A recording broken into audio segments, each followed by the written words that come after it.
Welcome back to TheSlamDuncan YouTube channel. This is Duncan bringing you another Bulls video for you guys. I'm going to be talking about in this video what I want from the new Bulls head executive right when they take office. So not too far into the future, like who they're going to draft or what trades they can make in free agency, just what this new executive can do right when they get the job. But before we get into that though, make sure you leave a like on this video, and if you're new to my channel, make sure you subscribe to my channel. Also, go watch my initial reaction video to the Bulls announcing that they're looking for a new head executive. That video is doing pretty well, so if you have not checked it out, make sure you go watch it and also leave a like on that video. That would be awesome. But let's get into this. So as you can see from the title of this video, it's going to be what I specifically want from the new Bulls head executive. And I already know there's going to be some things that people are going to disagree with, especially Bulls fans. But this is personally just what I want as a Bulls fan. And I think what I really want is going to really help the team moving forward. But that's just me. You can agree or disagree. Leave a comment down below if you agree with me or not. But the first thing that I want this Bulls new head executive to do, and it's pretty obvious, and that's going to be fire Jim Boylan. I think we all know that Jim Boylan is a terrible coach, and this is very important to me because this is going to show if the new Bulls executive actually has full control of basketball operations when they take office. Everybody knows that Jim Boylan is a terrible coach except John Paxson and Michael Reinsdorf. So whoever comes in to be the new Bulls head executive, they must fire Jim Boylan immediately to show all of us that they have full control of basketball operations for the Chicago Bulls. If they do not fire Jim Boylan, to me, that shows that they do not have full control of basketball operations and that John Paxson and Michael Reinsdorf are going to be behind the scenes basically running the team. So this is a humongous indicator for me for the new Bulls head executive, is that they have to fire Jim Boylan on the show. I'm in charge. I'm the one running the show now. Don't try to mess with me. We need this guy to be gone, right? So that's the main part about this. But obviously Jim Boylan is a terrible coach. People that are praising Jim Boylan, if you're a Jim Boylan praiser, you're probably going to be talking about his defense and how the Bulls defense looks really good right now. I personally disagree. I think this Bulls defense is actually really not good. People are going to be like, well, Zach LaVine's a terrible defender, so that's the reason why Jim Boylan's defense is like not the best. But let me put it to you this way. The Bulls defense has been like a top 10 defense, kind of hovering around there all season. However, when you look at their defensive ranking from first quarter to second quarter, third quarter to fourth quarter, every single quarter, their defense gets worse. So the first quarter defense, the Bulls are one of the best defensive teams in the league. But when you go to the fourth quarter, they are one of the worst defensive teams in the league. And the reason why is because Jim Boylan is consistently asking for the Bulls to use a blitz defensive scheme. And what that does, though, is that it really tires out all the players, especially come fourth quarter, where they're going to not have any energy left to play any defense. Not to mention, the blitz defense cannot be used all game in this type of NBA. Like, the blitz defense is effective when there aren't that many shooters on the court, but in today's NBA, basically everybody on the court can shoot. So you have guys running from the paint to the three-point line constantly. That's going to wear them out. So Jim Boylan's stupid defensive scheme, it's really not that good. You're going to be also going to be probably looking like, oh, Jim Boylan has this team leading the league in steals. Well, that's also true, but let me counter that. Jim Boylan's defense also commits the most amount of fouls by far by any team in the NBA, and they also give up the most amount of free throws. So, you know, kind of just going out like steals to free throws, that doesn't really work out very well. So, I personally think that Jim Boylan's defense is really not that good, and there is absolutely no reason at all why Jim Boylan should be the Bulls head coach next season, or really when the new head executive takes place. But speaking of the head coach position for the new Bulls head executive, they need to hire a really good coach. And most importantly, though, is when they're interviewing new head coaches, they must be asking the new head coach to bring in really good assistants. Currently right now, the Bulls brought in the Brooklyn Nets former assistant who runs the offense. And the Bulls offense is ranked 29th in the league. It is god-awful. Part of it's due to the fact that the Bulls decided to try to go with the analytics this season, which is threes and layups. But what people need to understand is that analytics is not always the best, and that is showing with this Bulls team. Threes and layups is too simple to guard. So what this new head executive needs to see from any of the people that they're interviewing is that they're going to bring in the right assistants that are going to help this team become who they should be during this rebuild. Not assistants that are going to be constantly on them, trying to get every single bit out of them, but it's assistants to develop this team to be, to develop the stars to be stars and develop this team to be really good.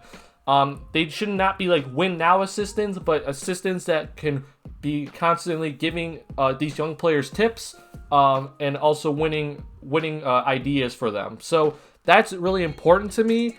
I put Kenny Atkinson up here on this on the screen right now. I'm not obviously anybody's better than Boylan, and Kenny Atkinson has done a fantastic job with the Brooklyn Nets.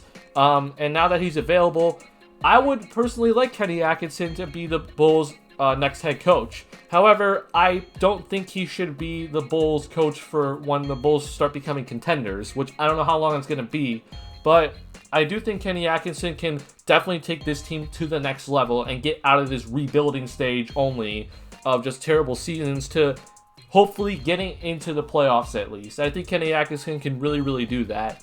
Not to mention also, Kenny Atkinson is going to come in and say, yes, we can shoot mid-range shots. That is very important for the Bulls because LaVine, Kobe White, Otto Porter Jr., Wendell Carter Jr., and Lauri Markkanen are all very, very good mid-range shooters, and that is a strength of theirs that should not be taken away from them.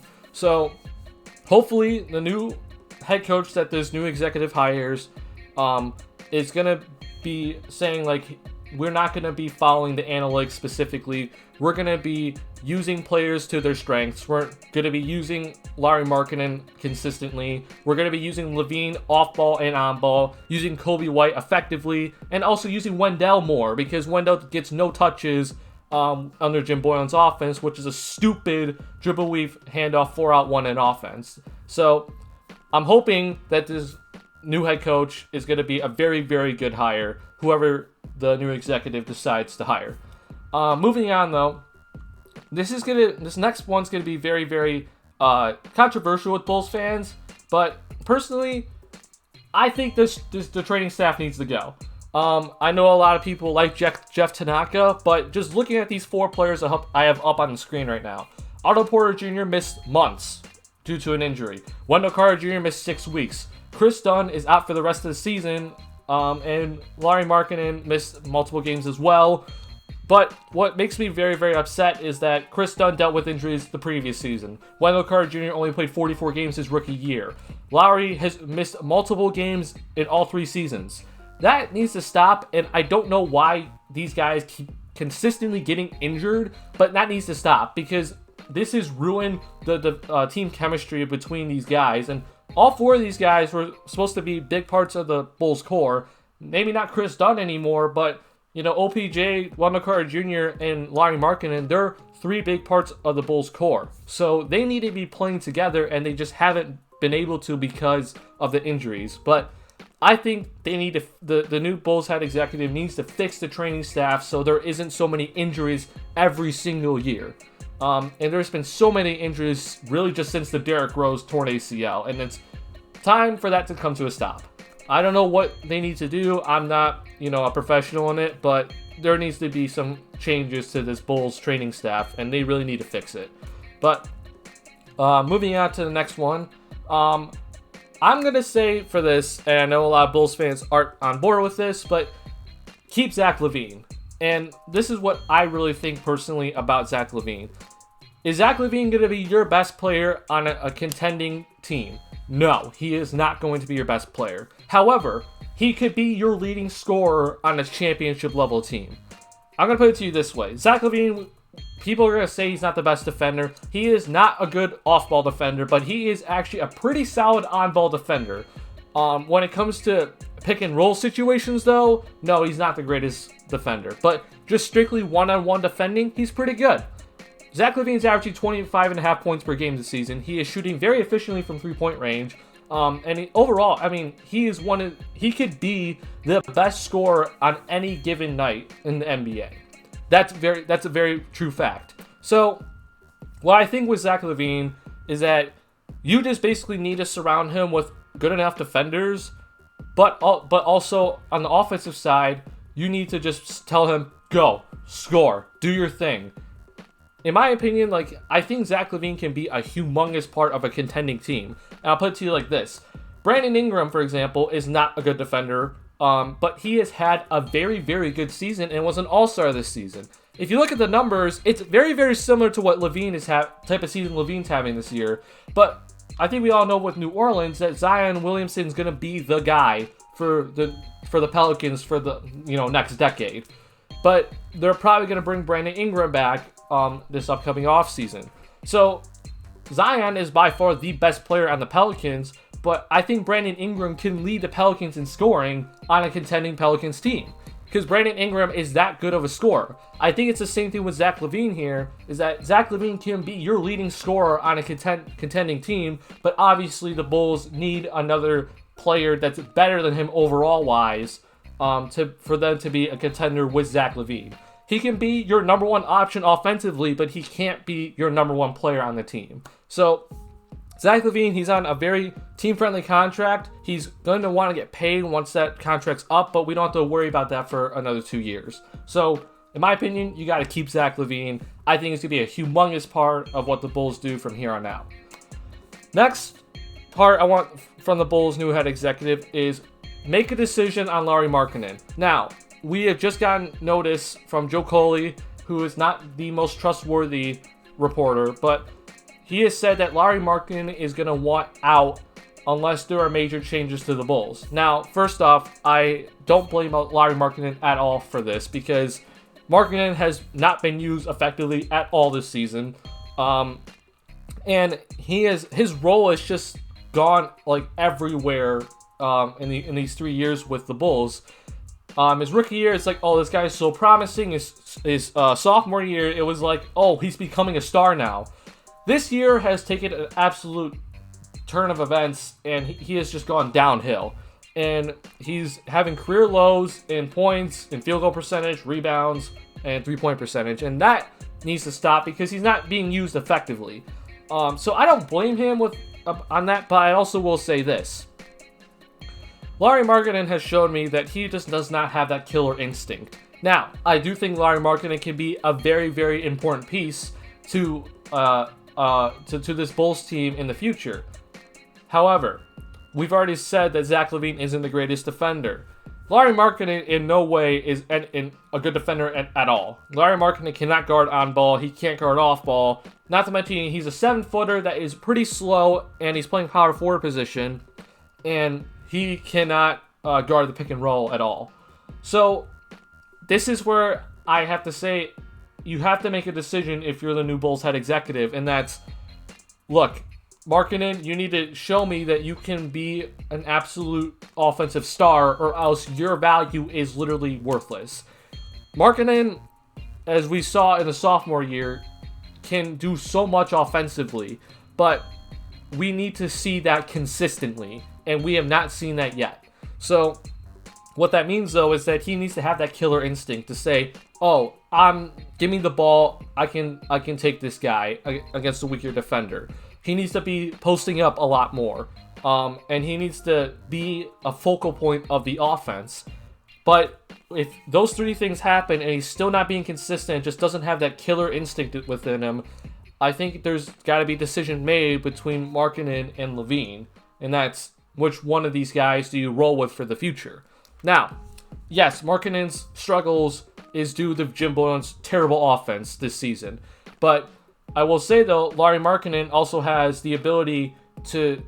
Basically, Lauri Markkanen has the leverage here in this situation. If he really wants out, he can get out of here, because next season is Markkanen's last year on his rookie contract. What he can do after that is he can sign the 1-year qualifying offer and become an unrestricted free agent after that season. So he has some serious leverage in this situation, and I think it's really important that the Bulls make a decision with him, either showing him that we're going to use him effectively the way that he wants, or we get rid of him now. So it's a big decision to make. I know a lot of Bulls fans love Markkanen. I love Markkanen too. But for this Bulls team to take the next step, is he really going to be part of the future? Or do the Bulls need to maybe go a different route at the power forward position? So big move here by the new head executive, but it needs to be a big decision that has to be made. So that's my thoughts on that.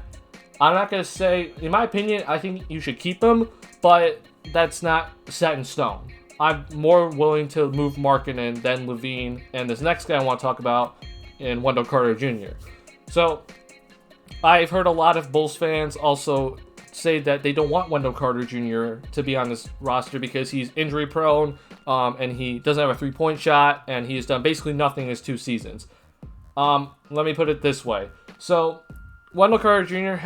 he's been very injury prone, but I'm also going to tell you this. Lauri Markkanen has been also very injury prone. Lauri Markkanen has missed a lot of games as well. Wendell Carter Jr. is also not benefiting from Boylan's offense at all. He doesn't get any post-up opportunities. He's not using the pick and roll effectively. Also, I think Wendell Carter Jr. is very, very effective in the high post and can actually be a facilitator in the high post like how Bam is and how Jokic is. So hopefully a new head coach can put him in the high post where he can either score or be a facilitator, and that'd be very, very good for this Bulls offense. But here's my thing with Wendell, and there's a reason why I want him more than Markkanen.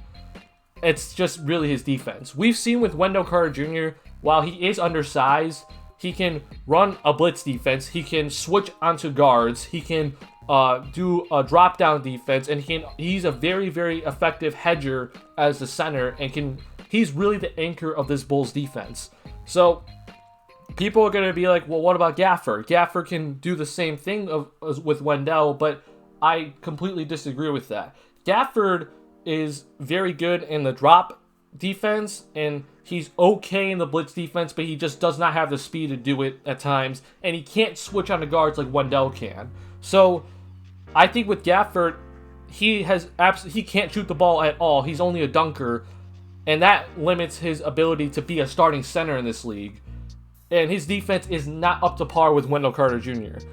Not to mention Wendell's younger. So I think for this Bulls team to take the next step, they need a very, very active big man who is also very, very quick laterally in Wendell Carter Jr. For this Bulls team to be good defensively for the upcoming seasons. Because as we see in the NBA right now, there are times when it's a 5-out offense that you have to face, and Wendell can be part of a 5-out defense and can effectively shut down the opponent's offense as a center man.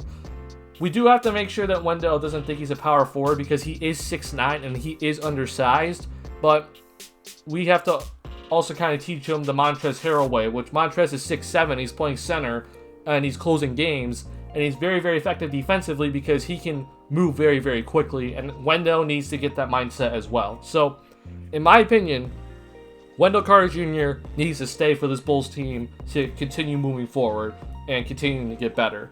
I think it's going to be a very, very important part of this Bulls rebuild. Next thing for me is establish Kobe White's role. Kobe White, I think, was actually a very good pick by Garpax. And the thing is, though, is that this season has been just a lot of fans arguing back and forth. Is Kobe White the point guard of the future, or is Kobe White the sixth man for this Bulls team? A lot of people are saying his floor is the sixth man, and then his ceiling's an all-star. A lot of people are saying that his floor is a bench player, and his ceiling's a sixth man.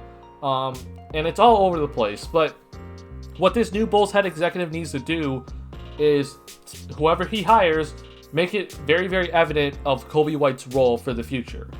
In my opinion, I think Kobe White's the point guard of the future. I think in the past couple of games before the coronavirus break, that Kobe White and Zach LaVine have shown that they can play together very effectively. What needs to be done, though, is that they need like a small forward or another ball handler, technically, to be the facilitator within the offense. And this year, it's been Satoransky. So I think Kobe White and Zach LaVine can start together. You just need to stagger their minutes, because we've seen big threes be very, very effective together in the starting lineup. Why can't Coby White, Zach LaVine, and Lauri Markkanen do that? So, in my opinion, Coby White's obviously staying. That there's no doubt about that. But you need to establish what his role is. And I think Coby White's a very, very good shot creator for his teammates and just hasn't been shown this season because, again, Boylan's terrible offense. So, in my opinion, you got to say that Coby White is the point guard of the future, and no questions asked. Him and LaVine in the backcourt is going to be very, very effective. But that needs to be established right when the new head executive comes into office. So, Coby White, is he sixth man or is he a point guard? Needs to be established immediately. My next thing for the new head executive is make decisions on role players. So, as you can see up on the screen, I have a keep list and also a trade list.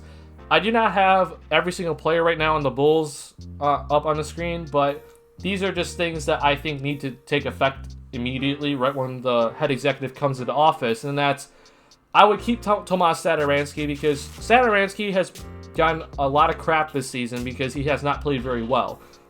However, I will also say that Satoransky has not been used properly. Again, like a lot of players haven't been used properly.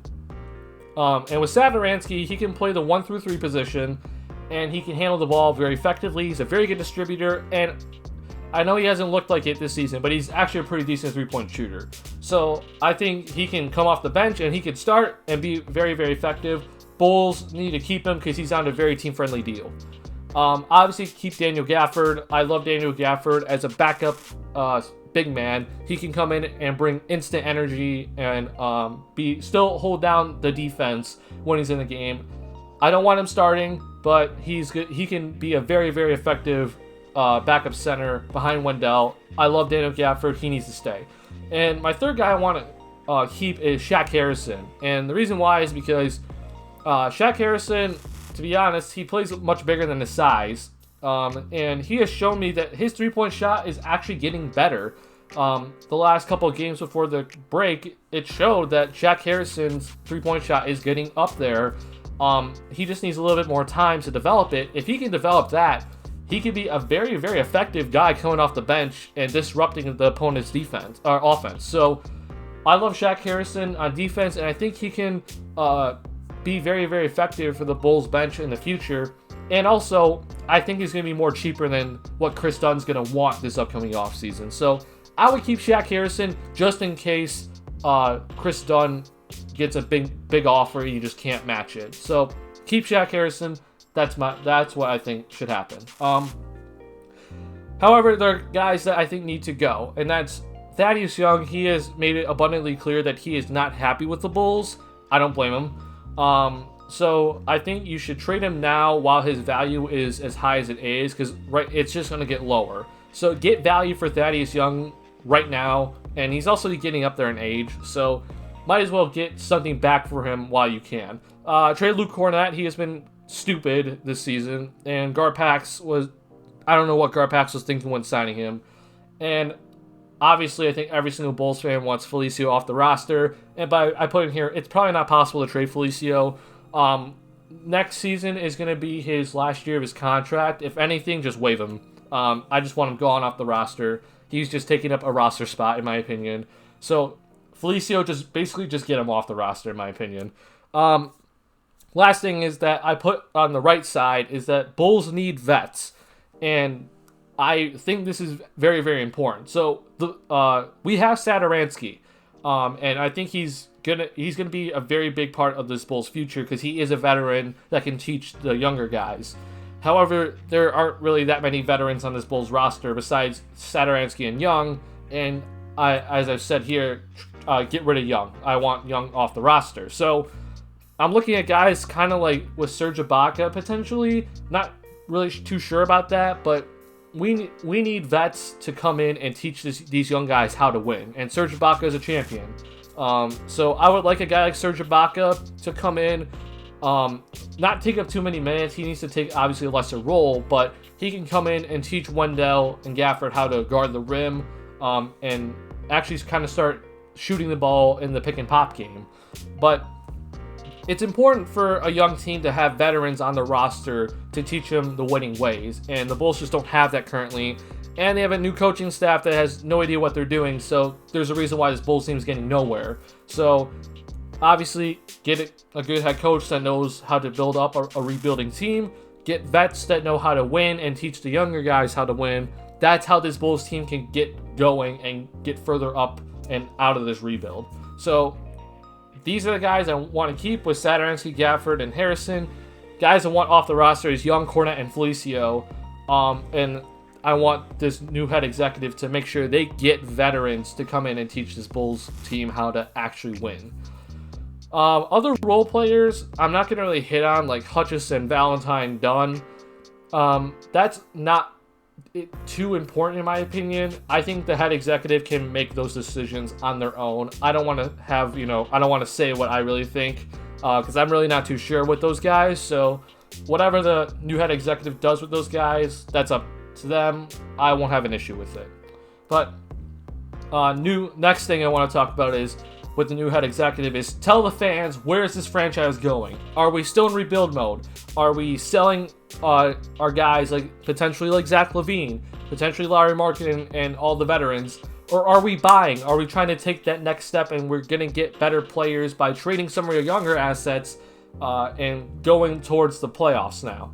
I want the new head executive to not pull a Garpax of just saying like, the injuries kind of have halted this rebuild, or I don't want them to pull a Garpax of we believe that this team is gonna be this, but this team is clearly not that. So this new Bulls head executive needs to make it abundantly clear to the fans where this franchise is going, what's the franchise's goals, and I want the new head executive to say what are the goals for this season, next season, and the season after that. So that's very, very important to me because communication is huge.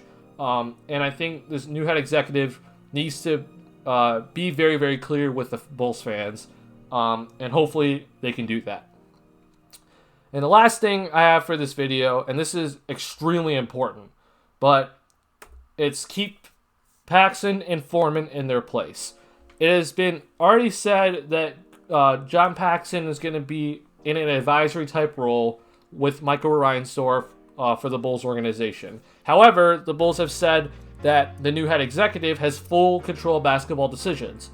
And it has been rumored with Foreman that he is going to be slotted into a scouting type role, probably the head of the scouting department.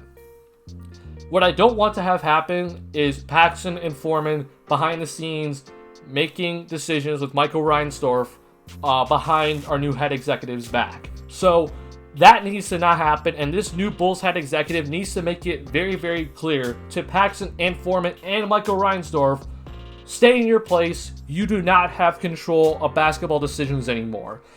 Those roles are gone. You need to do your own role that you have now. Let me handle the basketball decision making. And I think that itself is going to be huge to Bulls fans because Paxson and Foreman, I wish they were gone from this organization as a whole, but unfortunately it doesn't look like that. So this new head executive needs to make sure they keep Paxson and Foreman in place. Don't let them start taking over your job. So those are my thoughts on what this new Bulls head executive needs to do right when they get into office. If you agree or disagree, comment down below. I'm always open to hear your guys' opinions, especially on Bulls, and I'll do my best to respond to all of you guys. But thank you guys so much for watching. Make sure you leave a like on this video. Subscribe to my channel if you haven't already. Also follow me on Twitter at Duncan_White14. And like I said before, make sure you leave a comment down below on what you think this new Bulls head executive should do right when they take office.